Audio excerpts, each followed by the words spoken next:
Greetings, people. You know what's Jake here. So, with the new Avatar movie coming out, it had me wondering how this franchise has become what it is. As you can probably tell by the title of this video, this franchise is a bit of an anomaly and kind of a paradox. So, first off, full disclosure, I've never been a huge fan of the Avatar franchise. Like, I was one of the few people, like, when the first one came out, I was kind of unimpressed. Like, don't get me wrong, the visuals are gorgeous, and that's really the only thing this movie and the subsequent film, Way of Water, have going for them, is incredible visuals, and kind of helping, like, pioneer new types of technology. But outside of that, um, I don't really get the appeal. Because the movies are pretty bland in terms of everything else.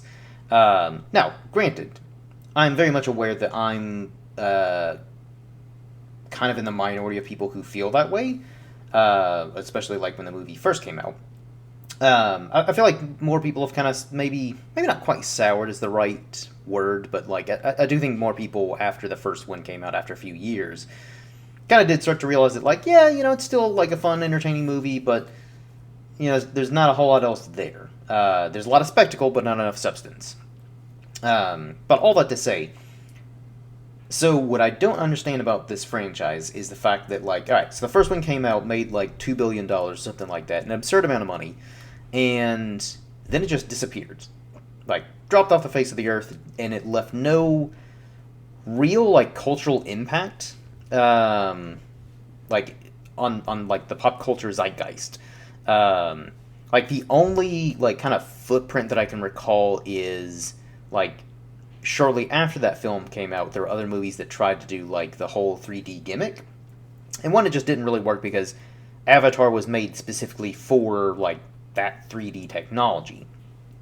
But other than that, that was kind of like really the only, I guess, footprint that I felt like this movie left on the entertainment world. And 3D had been done before, but like, so when the original Star Wars came out, not only one did it help pioneer like new technology, but there's a lot of like kind of knockoff Star Wars films that came out, in the subsequent years after A New Hope, and it kind of helped like really reinvigorate the sci-fi genre and kind of make it popular. Because before that, like, yeah, there was Star Trek, which is kind of the first real big sci-fi like I guess franchise that kind of again helped make sci-fi popular, and maybe Doctor Who too, because I think Doctor Who also came out around the same time as the original Star Trek series. But digressing.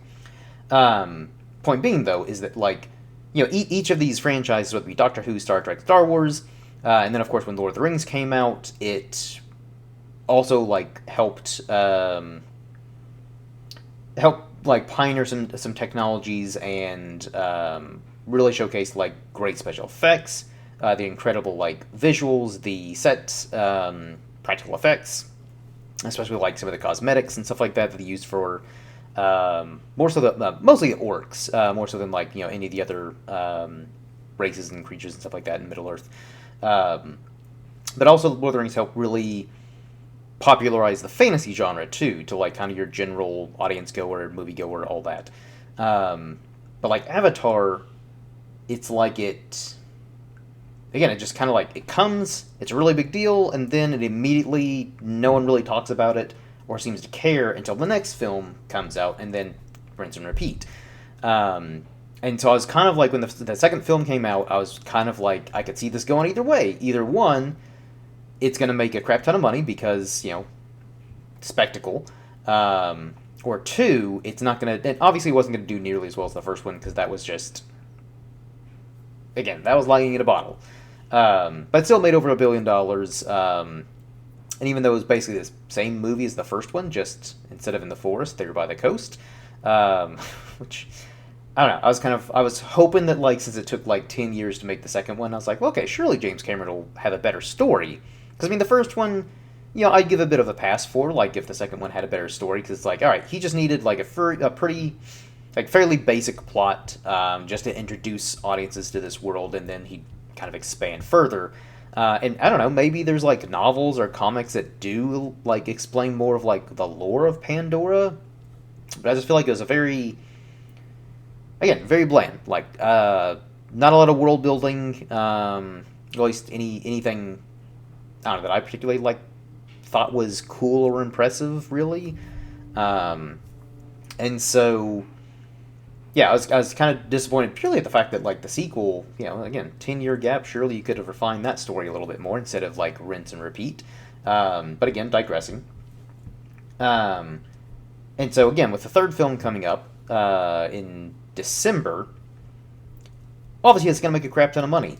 It will probably make over $1 billion, but I need someone to seriously explain this franchise to me. How is it that each movie can make over $1 billion, but then it just disappears? Like, I don't see a whole lot of like fan art or like cosplayers, like conventions or anything like that. Not to say that there isn't fan art and people who cosplays like the Navi, yeah, the Navi.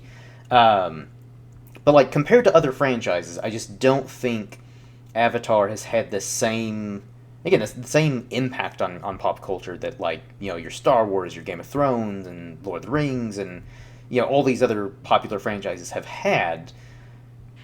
But how do they make so much money? It's baffling, and to me, it's a paradox. Because usually, when you have something that makes that insane amount of money, it leaves a huge cultural imprint, where you would have like knockoff, like people trying to make their own version of Avatar. And again, not to say that people haven't; they're just probably like the cheap, low budget movies you see on the Sci-Fi Channel, um, or I don't know, like maybe they exist and I just have not heard or seen them or didn't have any interest because again I didn't care for the Avatar to begin with. Um, but again, usually when like a like I guess a good example is like so when the MCU first kicked off with Iron Man. Iron Man made pretty good money and is well received, and then that kicked off the MCU. That and like the Dark Knight trilogy helped really popularize the comic book movie genre because we had comic book movies before, but they're usually kind of like isolated movies. This is the first time that someone had made like a real effort to have a connected universe, and obviously that worked out really well up until post Endgame. Then everything started to go downhill, but like again, that helped. Like the MCU has had a huge impact on the popular pop culture zeitgeist. Because again, they made money, they were successful, they were well received up until more recently, and so how this does not compute. This doesn't make sense to me. And I'm not trying to like bash the films or anything like that, even though again, like I said, I don't care for them, but like I still don't understand how they can make such crazy amounts of money. And yeah, they're popular, but like again, no one talks about them until the next movie comes out, and then people are like, "Oh yeah, Avatar! I'm super excited." Um, but I don't, and maybe it's just the social circles that like I hang around, and the like people that I follow on like YouTube and stuff like that.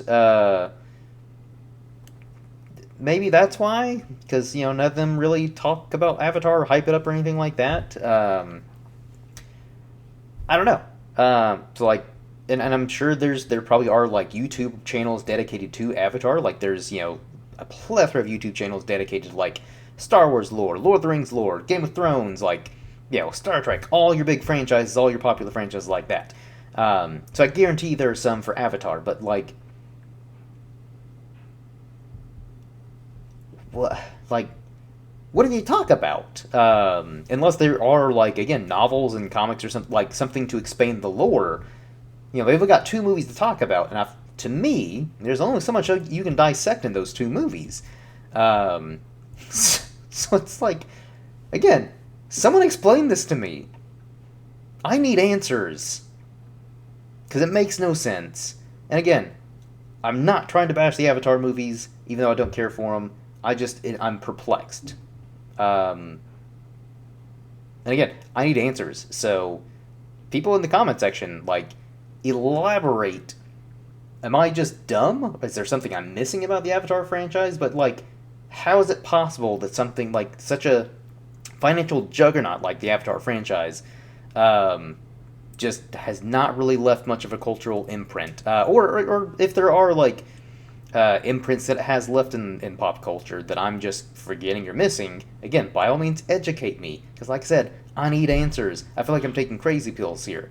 Um, but yeah, I don't know. I just with the movie coming up soon, I figured I would just kind of post this rambly video where I'm just, again, I'm perplexed. I don't understand it, and someone educate me on this Avatar franchise, how it exists in pop culture without existing in pop culture. It's like a ghost. But anywho, rambly rant, I guess, concluded.